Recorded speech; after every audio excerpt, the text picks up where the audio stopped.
So here is an early 1900s, supposedly, bedside tray. It looks to me like oak and has a lot of heavy stain on it. It has a lot of scratches on it. It's kind of nice. It has the finger holes to carry it with. And when you look underneath, the way it works is it's screwed in the center, and then you just kind of lift it and it falls into place into this beveled groove right on the edge of the apron, if you will, that supports the legs. So it has a lot of missing veneer. And I actually, it looks like the hinges are okay. They need to be cleaned up. Everything looks to be in one piece. I don't see any missing pieces. And so it looks like there's a few nails right here. And there are also nails on this side a little bit. They stick up a little bit. Some of this veneer looks like it's letting go. But this is the bottom. Let's take a look at the other side too. So yeah, it looks like this has probably fallen and taken the edge off of it. This looks to me like a plywood. So I'm going to try to use some of the epoxy wood on that. See if I can't mend that. And I'm not 100% sure on this veneer. Just not sure. Have to think about it.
So remember, there are no little tools in this shop.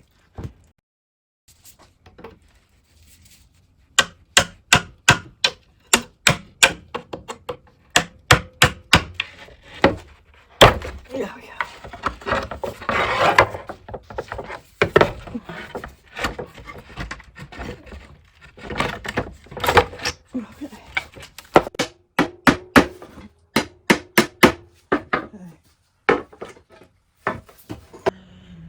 So this morning I went out to get, see if I could find veneer that I could use to do some patching in here. And I don't know 100%. To me, this looks like oak. It just has the deep green, very patterned, and maybe a red oak, because it does have a reddish tint to it. And I wasn't able to get any red oak. And I was looking for something that was a little bit thicker. Now I think these are too thick. This is too thin. This is actually a piece of mahogany. It's not as figured. You know, the color is nice. I think I could work with that color, but the figuring isn't there. I could use, you know, this could be oak. This is walnut. And I actually think that the walnut is the best match. But this is very thick, and so I'm going to have to sand it down, whatever I get in there. Now, let me show you. This whole edge is so beaten up. I guess there's no way I'm going to put in each and every small piece right here.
And I'm going to go all the way across, really.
I'm going to clean this out a little bit more.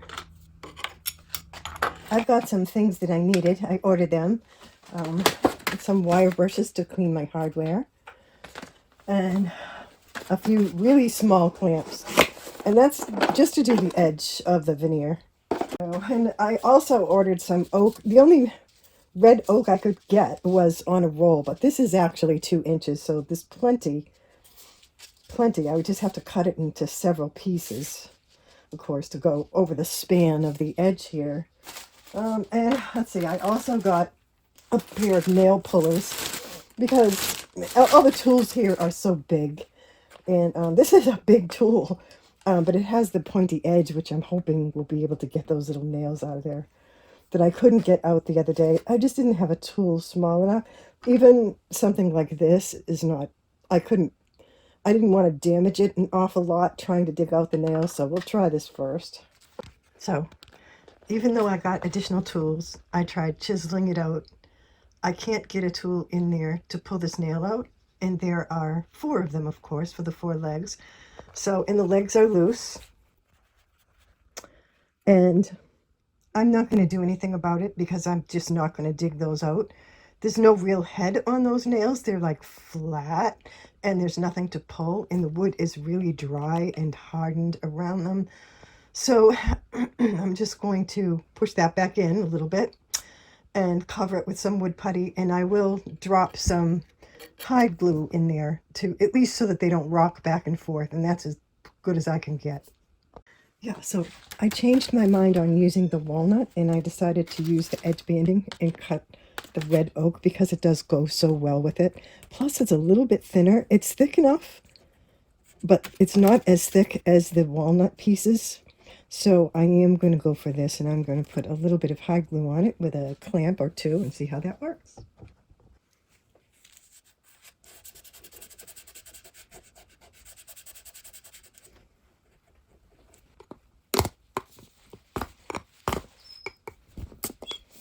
go. Here we go.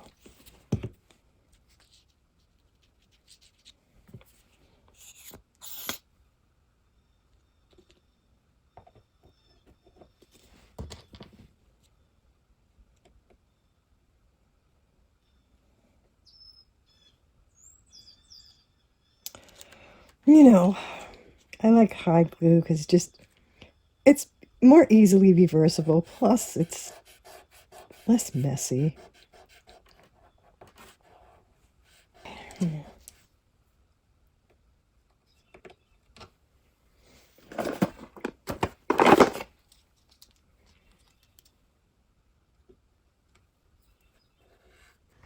So, based on the patterns of these, and you can see that it has some movement here, so we're going to try to follow that movement. And this has a lot of the large grain, almost like a flame pattern. So I'm just going up until I can find a more tight grain, and I'm going to use that for this section right here that has the tight grain. So yeah, and then when I get to here, I will see if I can find a piece that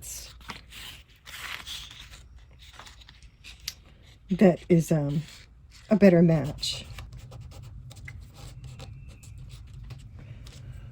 So it's going to take a while. What I'm going to do is I'm going to go along like that, and then I'll catch up and I'll show you what I have before I glue it down.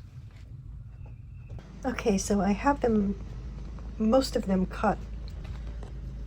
But this one I'm holding off on because this is like a core right here of where the pattern changes. So I'm going to do this part last. And, you know, when I get over here, I'll have to make some adjustments as well because of this piece. So, yep, I'm going to get started doing that.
This one is starting to turn so that it's straight.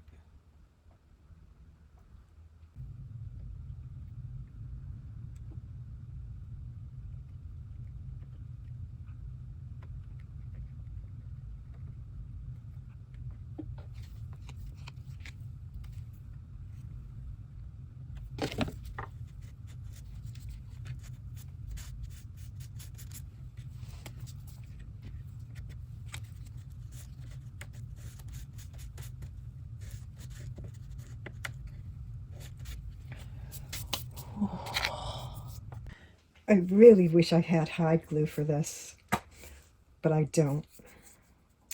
And I really don't want to leave these so that they're rocking. They're just a little bit too loose.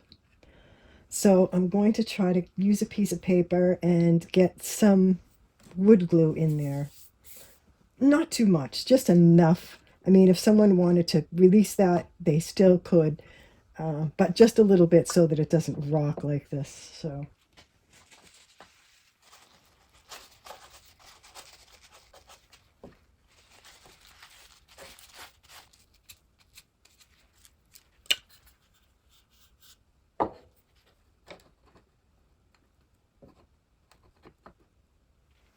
Okay. Alrighty then. So today we're going to see if that veneer held overnight. I let it dry a long time. It's just been raining a lot here, so it's pretty moist. But let's take off all the little clamps, and I saved a bunch of little tiny pieces just in case I need a little pinch of something. So yeah, and if that veneer is okay, and then it's time to actually give this a nice clean and see how much refinishing it's going to need. So yeah, let's do that.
Got a little place right here that needs to be taken care of. Well, it's a little uneven, but hopefully I can sand that down.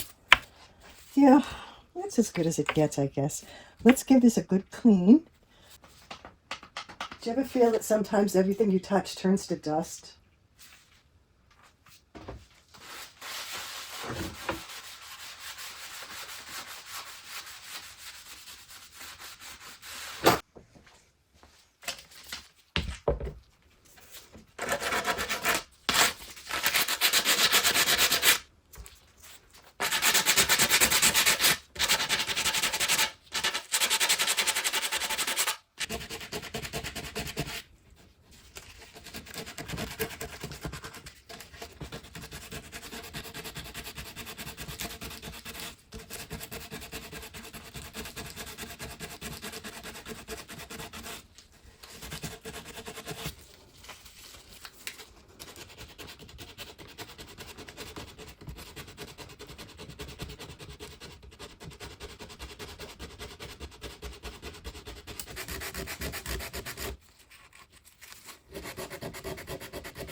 I thought I was recording, but I wasn't. I did the stripper on the other side and cleaned it off, and now I have it on the back side just in case there might be some finish left on it. I can see a bare corner over here.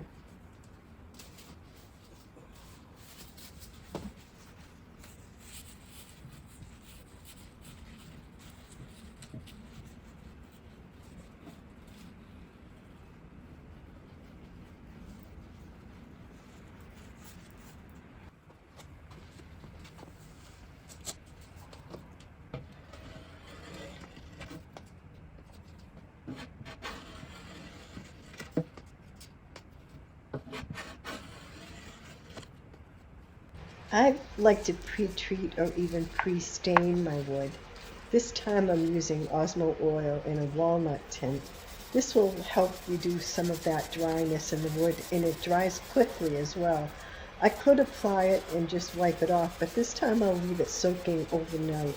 I'm putting it on with a 3/0 steel roll pad, and this gives the wood a nice smooth feel.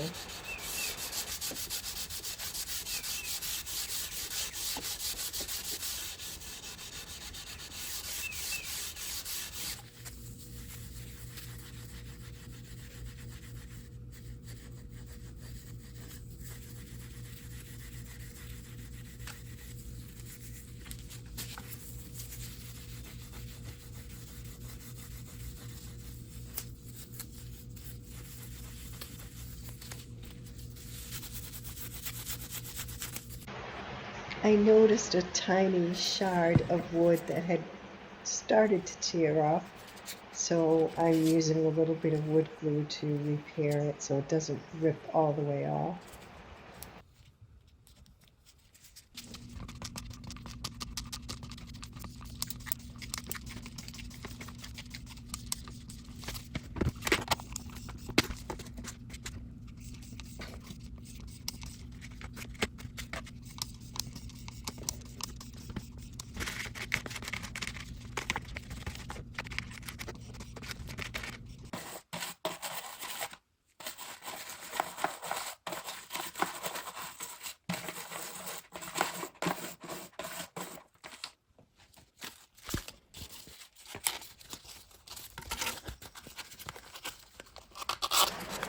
I'm doing the best I can without having my regular tools with me. Sometimes it's more difficult.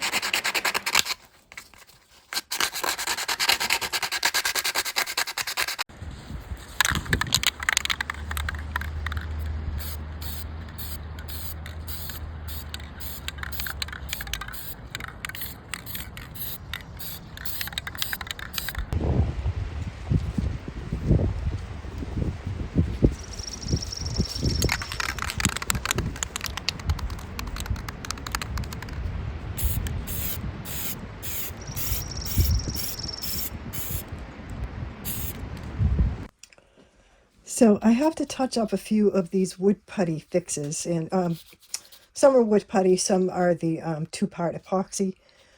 Normally, I would actually like to use a water-based paint underneath my finish, but I don't have anything like that here. So I'm going to use a little bit of stain. It's an oil stain. It's a penetrating stain, and it's a dark walnut. It's very black. So I'm just going to try to do a little bit of base touching here, just to see if I can't get some color on it before I do my final stains. Yeah. This obviously, I'm going to use my left hand so you can see. Obviously, these finishes aren't going to be perfect, but it will look better because this is the top, so that you're going to be looking down at this section. So yeah, I'm just going to do a few touch-up spots with this walnut stain. I had to do a little bit of wood putty fixing on the end here.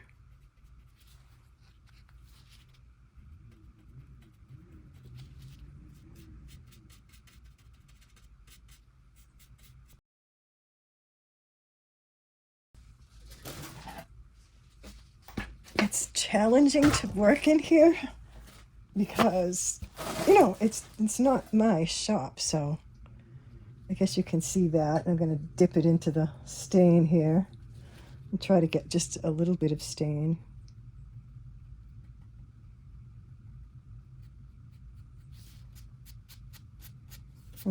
Not sure if that's actually going to work.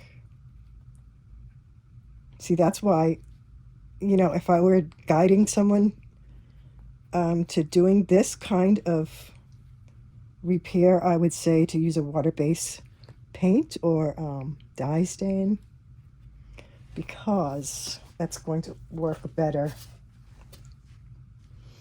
Try not to get this on my clues.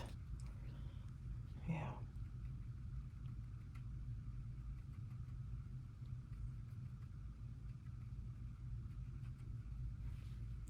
This sure has taken a lot of abuse over the years.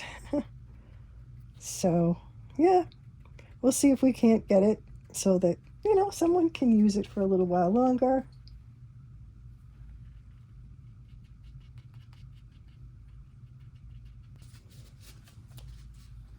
And this has a couple of coats of the walnut colored Osmole oil on it, and I sanded it with the, you know, 3/0 steel wool to get as good a finish as I can. I'm actually going to try to do this edge a little bit just to give it a little bit of color. it seems that a lot of it just wants to go dark, so I'm not going to fight that darkness. And I'll have that underneath my stain. So now this has the walnut Osmo oil on it, and I'm going to do just a light covering of this walnut stain. Can you see that?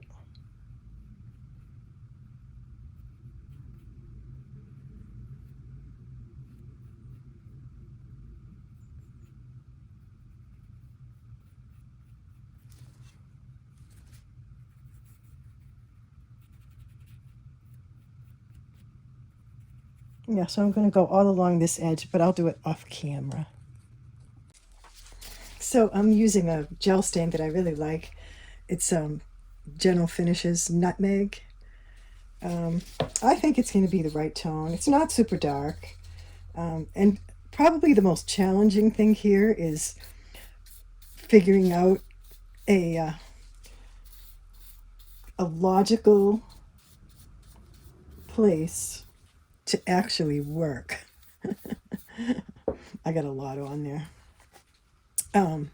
Yeah, it's taken like a couple of years to get my own shop even as far as it is now. My shop is not perfect by any means, but it does work for me. You know, I have a new workstation that I built, or modified rather. I didn't actually build it, I modified. I modified a piece of furniture. It was originally a, I got a lot on here. It gets wiped off, so the piece of furniture that I have in my shop, I'm not sure if you've seen that video, where I took a throwaway buffet console and turned that into a workbench for myself.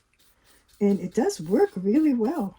I keep it covered most of the time because I made it really pretty. So I guess the worst part about the console is that it's pretty. And it makes me be hesitant to use the top and put marks on it and the like. But other than that, the whole scheme of the thing, it's the right height for me. I can keep the tools that I use all the time at hand. I can keep that right in the console. It just makes so much sense. But it's really hard to work in someone else's space because although my son fixes all of his own things, and he has done much more building than I've ever done as far as, you know, creating things, but he doesn't do a lot of that. So, and he's younger than me. You know, it's not a big deal for him to squat down and use a table saw on the ground, and it's much more uncomfortable for me to do things like that. I'm doing the underside of the table first because when I do the top side, I'm actually going to use this to anchor the table. It might tip a little bit, but I think it will generally, I don't have any painter's points to use to hold up any furniture. So you can see what a good match that is. I'm hoping that the red tones in the gel stain will make this a really good match from the new veneer edging that I put on to the main body of the tray. And I hope so.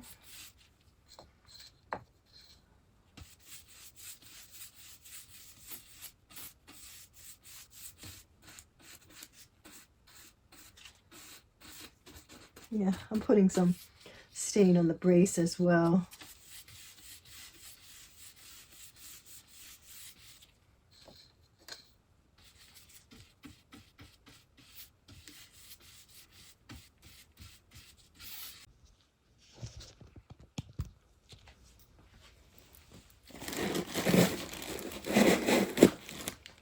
These are nice shop towels.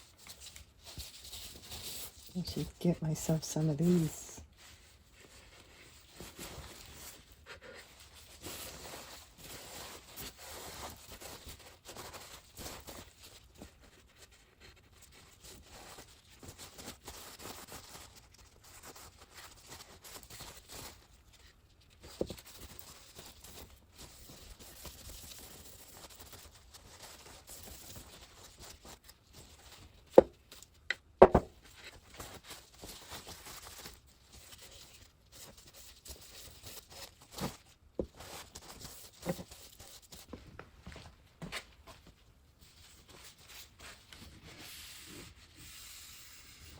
came out really pretty.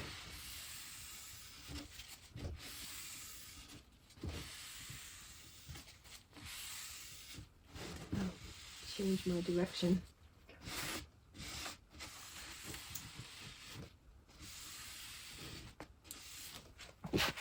So I have a stain, a penetrating stain. This is an oil stain, obviously. Not obviously, but it has a little more red in the color. And I'm just going to see if I can't encourage the new veneer to match a little bit better. Oops.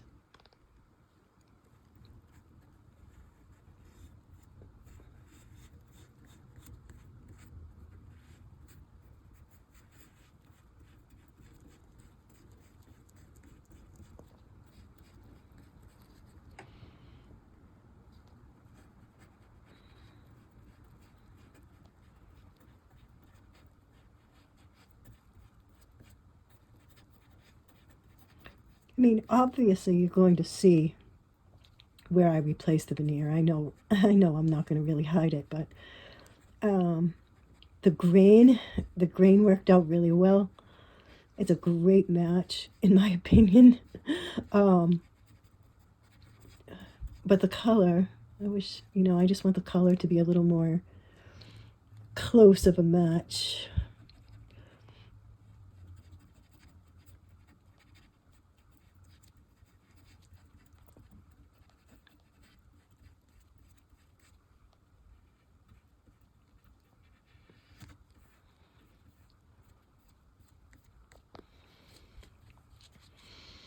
I want to touch the edge, but I don't really want to. I don't want to jump ahead too much. So let's let that dry. Looks pretty good from here when it's wet. Maybe one more coat.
I gave it a little fine sanding after actually 3 coats of shellac.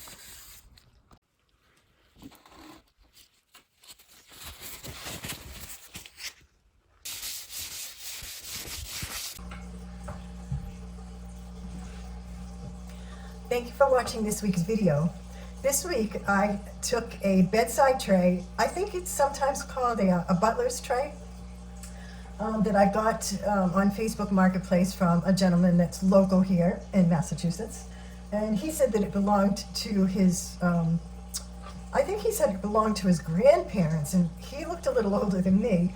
So it's pretty old. And judging by the screws, it looked like the screws for the hinges were really old.